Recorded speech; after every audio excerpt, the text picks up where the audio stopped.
Um, Interesting, because I had quite a few new people register for this call. And so we'll see what happens. But in the meantime, we'll start. Let's see, I'm recording, I'm good. I've got my HD on, which is better. I wished I could figure out the HD part of this camera a little bit better. My screen is like too big for what I would like when it's on HD. So I guess I have to do a little bit of research, or maybe download drivers or something like that to give me more flexibility. But I find that it's just a little bit much because you can almost see my entire room, and then it's just not the view that I want. So today we're going to do something. I didn't create these questions, but I like these questions. And I'm calling them the 5 golden questions. So it's going to be more of a journaling day. And, I'd love to hear what you have to say about it as well. And I'm going to get to my page 2. Oh, all right. So feels like there's something here first. What is it? Nope, that's it. Okay, so the way that I'm recommending doing these questions is to do them regularly, either do them monthly or weekly or quarterly, just from that place that the more that we ask questions and then expect a response and treat our brain like Google, knowing that we'll get much better search results, especially when we practice and we're an adept user. And so it starts with creating a little bit of space, some white space in your calendar. And it doesn't even matter to me when I'm doing them how long. Like, it can be 15 minutes. It doesn't need to be a whole afternoon. Like 15 minutes or 30 minutes is more than enough. I think what is more important is the intention and centering yourself before you start with the questions. So for me, I center myself, either ground myself, or I just breathe intentionally and just quiet down so that I can listen to that inner voice instead of my chattery brain that loves to chitter chatter around. And the approach comes with a feeling of curiosity, primarily, and the word honor comes to mind too, in that the questions for me are important questions, and so I honor what comes out of my mind and what I write down. Sometimes I hear the words and then I'm just taking dictation, and sometimes I'm figuring it out. So it's kind of like, as when I ask questions and do my own journaling, which I do every day, sometimes it's this thing where I just actually hear the words and I just write them down.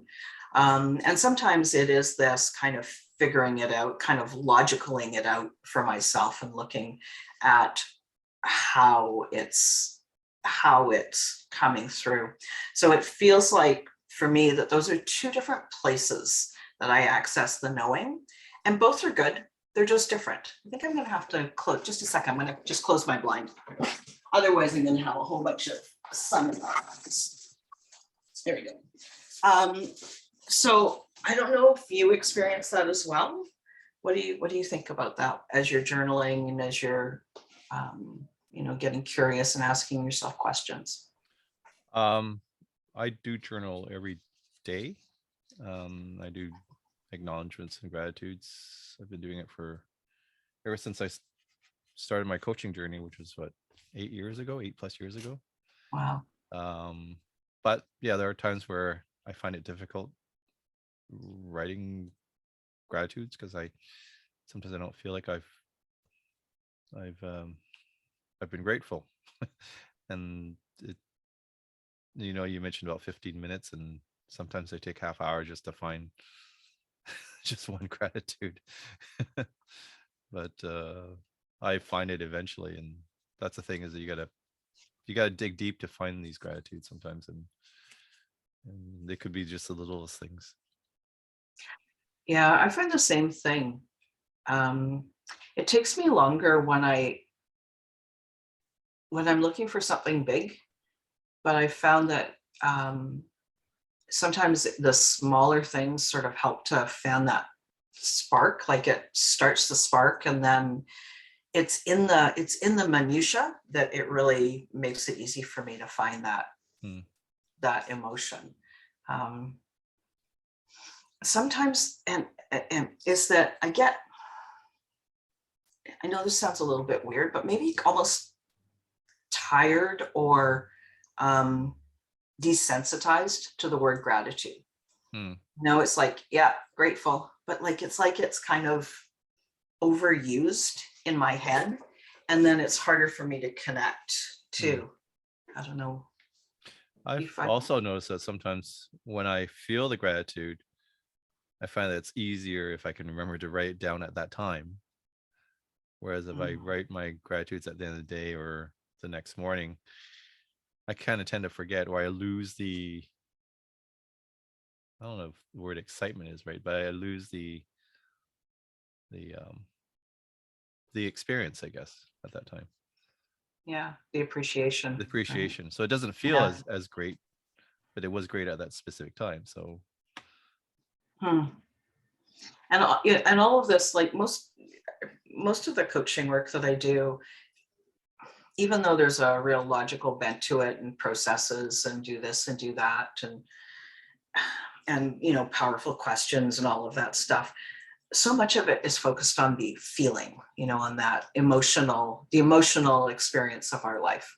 mhm. Because everything that we do I think is sort of in pursuit or searching for an emotion. Do I want to feel peace, or do I want to feel calm, or do I want to feel you know happy, Mhm. even. So maybe that's why the gratitude is a little bit like, if you don't capture it at the moment, like that emotion has moved on, right? Yeah, it could be. Yeah. I'm curious about when like when you think about gratitude as an emotion to capture and to cultivate, to raise your vibe, to enjoy your life more, to attract more of what you want in life. And then that at the same time that as humans, we're meant to experience every single emotion, right? So like, how do you, like, I agree that I like to cultivate these kinds of feelings, but it can go over almost into like the pink washing, like Mm. that toxic positivity, right? Instead of allowing just, some days are just harder than others, right? Yeah, yeah. Well, when you're talking about that, I'm thinking of that movie Inside Out, where the Joy always wanted everything to be happy, everything to be Yeah. great, but you can't always be happy, and you have to experience all the other emotional feelings to get better, um, just get a better life in general. What life is, Mm, right? You gotta feel yeah. sad, you gotta feel anger, you gotta feel fear, you gotta feel all the other emotional states to get a Yeah. well-rounded life in general. Yeah. Just the whole thing about emotions is really interesting. Just it's something that, I think that I didn't learn emotions early, right? So, it's kind of like, oh, this is an interesting concept. So, so now, like there's so many practical things to do in the world, but they just don't have the same impact if I, you're not fully human, right? I grew up as and I grew up analytic. I love science. I love looking at things, taking things apart, putting things back together, and I always was very logical, and so I always thought things through. And then when I became a coach, they asked, "Well, how do you feel about this?" And I thought, "Feel? Yeah, what are you What do you mean? talking How? What do about? you mean? How do I feel? I have to think my way through this." And Yeah. so it's hard to let go of the thoughts and and then to come up with feelings and I've equated feelings with what does your heart say, right? Yeah. And and Yeah. your heart always knows the answer regardless of what it is, and it's always your head that sort of stops you from going further, and it's your head that keeps you spinning and prevents you from doing things. I said, oh, okay, I kind of get that. So now Yeah, I it's more haven't. okay. What do I feel like doing, or how do I feel now? And it's like, okay, I can relate to that now. It's much easier. Whereas in the Yeah, but past, it's 8 years like, of practice, eight yeah, years of exactly. practice. But it's a process, right? Yeah, I hear you. Sorry, just diversion. I'm ready for these questions, but then I'm starting, I'm just kind of thinking there's always so many things to think about and, places to grow and interesting. So just sort of setting that stage for how to do the work. Doesn't matter how much time, whatever time you designate it. I treat the time with honor. And I think that that's sort of a commonality for all journaling that I do is this isn't surface time. This is time where, it's meaningful Mhm. time. And grounding yourself beforehand. And then I always do the handwritten. I could be so fast on the keyboard, I can just do it, but it doesn't connect the same Mhm. way. Yeah. And I've looked, but I haven't found, any properly, sort of proper peer reviewed type of studies that show the connection between handwriting and why handwriting is so powerful. I don't know if you've seen anything about that or I've not. not seen it, but I was told that way as well. Is handwriting somehow aligns or creates a stronger connection between what you're writing to the higher source? And that's what I think too, but I figure if I'm thinking it, somebody has to have studied it, right? Like there's a Yeah. lot of really interesting, doctoral students, figuring these things out, these questions and doing that research and being able Yeah. to prove it. Yeah. So I'll keep looking. I got to go on. If you find it, let me know. Yeah, I will for sure. So let me just look at my little list here. I just want to make Sure. sure that I'm online with my list. So, oh, and the other thing is sometimes it's good to do it in a different place. Like I work in my she shed, and this is where I have my morning routine, and I usually do my morning journaling here too. But to do journaling work or answering these questions in a different place, like I work here, but maybe I go and sit at the kitchen table instead, or go to a park, like the different geography Mhm. makes everything fresh. Mm. And so just another kind of consideration. I found that it makes a big difference, Hmm. just that. Um, Did you ever create boundaries around that? So I always have to do it in this specific place? Not intentionally, Okay. but I'm a creature of habit, as every person is. And so this is my workspace and my quiet space. And so this is sort of where I normally come Yeah. to do the work. But Right. No, it's interesting because when I do my journaling, usually in the evening, it's like, okay, I gotta do journaling, and I'll be wherever I am, and I'll just, you know, handwrite it on my notepad, and then I'll type it out because I keep a record of of whatever I've written down. And but yeah, I'll be wherever I want. It could be in my bedroom, could be in the living room, could be at my desk here, yeah. could be in the car.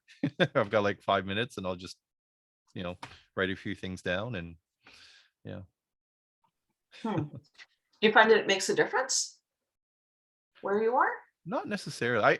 I have to do it. One thing I know is I have to do it alone, so Okay. I can't be distracted because I'm trying to think what am I grateful for today. So I'm trying to. Right. So I do play like a, I do play the movie of, okay, I woke up in the morning, I did this, I did this. Okay, was there anything that I did or someone did for me that where I felt gratitude? So I'll play out my whole scene throughout the whole day, a visual scene, the movie is throughout the whole day, and say, Well, and that's cool. I'll pull certain things out. Yeah. Yeah. Yeah, that's interesting. I use a similar technique, but not in that way. Yeah. Fun. I'm a Cool. visual thinker, so So hence the movie, because then you've made the connection with Exactly. the emotion, right? Yeah, Interesting. exactly. Okay, so so we're assuming that we've done all these things, that we're present, that we've taken a little bit of time away from our day. And so there's 5 questions. And the first one is, and I think I'm going to do some writing at the same time as usual. I'm just going to set my timer for like 2 minutes for each question and just give you some time to kind of ponder it and write some notes. And okay, so the first one is, what is the divine's plan for you? What is the Divine's plan for you, the universe's plan for you. okay? And I'm going to put myself on mute.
All right, that's 2 minutes.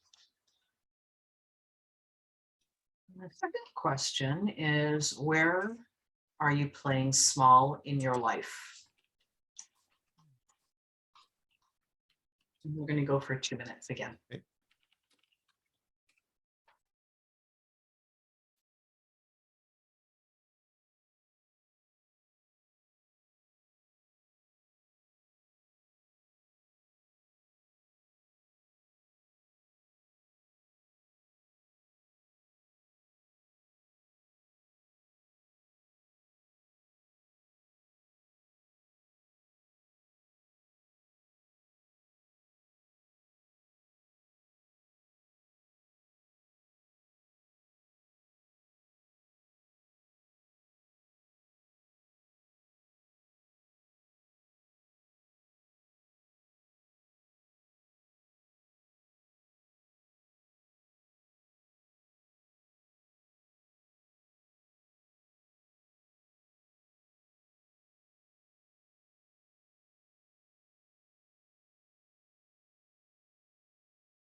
Third question Okay. is, why do you think you might be placing limits on yourself?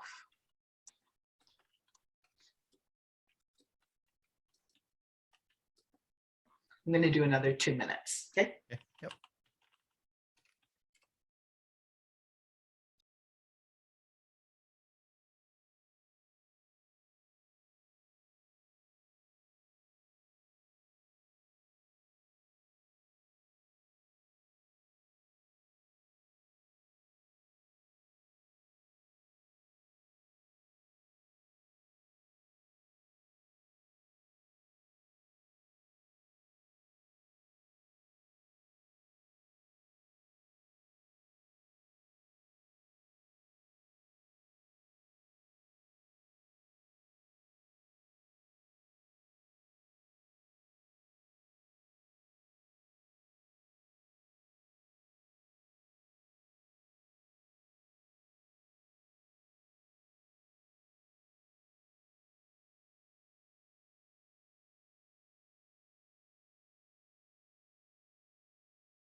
I think we'll run through all questions and then just kind of have a little debrief and see what you think. Okay.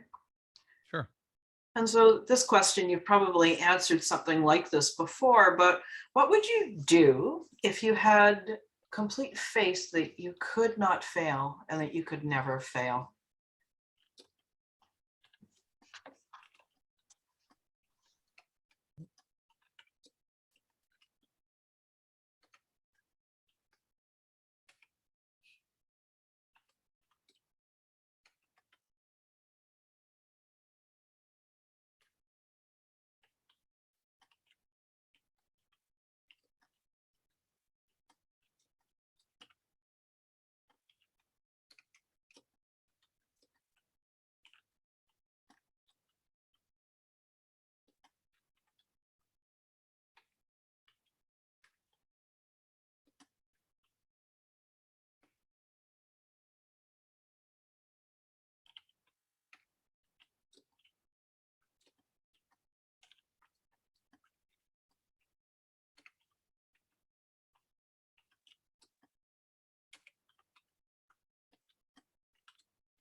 And then the last question is, why are you not taking, it says massive action, but I don't like that phrase. So why are you not, I'll just we'll just use that for now, but so be it. Why are you not taking massive action towards living your truest, most aligned life?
Well, those are the 5 questions. What do you think? What did you think about them? They were good. Created a greater awareness of where I am and what I need to do, and at the same time doing some problem solving. Is how do I get where I am right now to where I want to go? And there's that the analytical inside of me, where as I come up with these challenges or obstacles, like how do I go about solving them? Yeah, and that's so there's a couple things there. I mean, that's my brain does the same kind of thing. And I'm learning to instead ask it in a different way. Instead of the how can I, it's what are 10 ways that I will, or what are 10 ways that I can, which gets me to that, when you're brainstorming and the first few answers, they're okay. And then you get to some that are really crazy that make no sense whatsoever. And then you finally get to the really interesting stuff. Mhm. So this what are 10 ways that I can might help you move through that. Right. And then the other place is this, who will I be when this is already in existence? Hmm. So instead of the how, but being that person that already has that, what's different? What did you how did you grow? How did you develop as a human? And then you it sort of opens up the problem solving Mhm. side of my brain. Yeah. Yeah. I don't know. Do you do something similar? Not so when I say analytical, I'm not thinking about how I'm solving it. I'm To me, I'm always listening to my surroundings, and just as I'm asking that question to myself, it almost seems like I have the answer right in front of me. So it almost seems like it's a message coming to me. Mm. It says, here it is. You've asked this question. Here's how you're going to solve it. I thought, okay. And I always go with the first message that comes to me. And it Yeah. works. Most of the time it works. That's cool. Yeah. And if it doesn't work, I usually go have a shower and I get the answers right there. Yeah. The water makes a difference too. Yeah. So the how is not as analytical as I assumed, right? Like the how is more of an opening as opposed to trying to get down to that granular detail. Yeah. Well, the how sort of opens up a channel for you to Hmm. find the answers. Oh, I like that. Yeah. That's cool. It's like, to me, it's like, so I always equate things with a higher source. It's like, okay, there's a cloud, and it's like, well, how can I go about achieving this? And all of a sudden the cloud opens up, and then I equate that with a door. So if I go through this door now, what's on the other side of that door?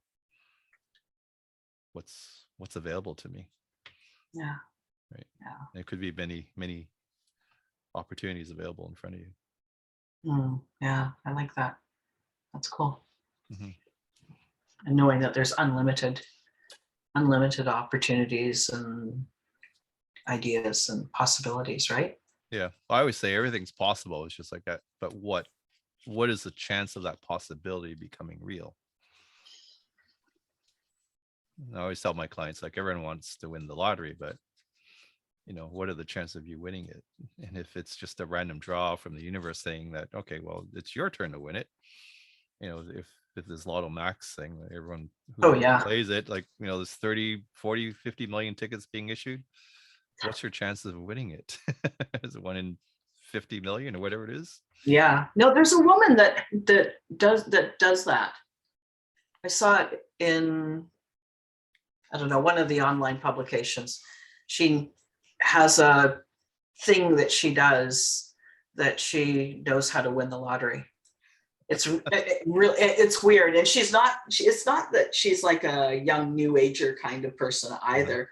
She's like I don't know, 75-year-old grandma, and like she's won like a dozen lotteries. Yeah, right? The luck is on her side then. I don't know. She must create it somehow. Yeah, I don't know how you do that. Yeah. Maybe. Believe me, I'm not a lottery winner. Maybe sometime, but not yet. I have a story to tell, but I won't tell it now. But I could have won $14 million. I wrote a program, but I didn't buy the ticket. Oh. This is back in the 80s. It was back in the 80s. Oh. And ever since then, I keep thinking about it. And the more I think about it, the more depressed I get. And what the universe, just to rub it in, I hired someone who knew the winner of that soul winning ticket. Oh shoot. That's not fair. Like, thanks. Yeah, but maybe it was it can happen. Maybe it was. Yeah. But I always say that, there's a connection to everything. There's a relationship to everything. And how do you see it, your perception towards that situation? Yeah. So why don't you do it again? I lost my opportunity, I think. Okay, fine. Now you got to work harder, not smarter. Yeah, or allow more, right? Yeah, exactly. Be ready to receive more. Yeah. Cool. All right, so that's it for today. Yeah. Okay. No, I like this. I like your exercise. It was good. It helped me clarify some things, and it helped me say, well, why am I not doing this? It's like, yeah, it's not hard. It's just, I think, overcoming that fear. Yeah, and that's what it always comes down to for me as well. Like there's a fear, but it's like sometimes that turns into like a non-answer. Like, so like you can't just say, yeah, it's a fear, but like why? But why? Yeah. And for me, so often it's because I'm trying to avoid disappointment.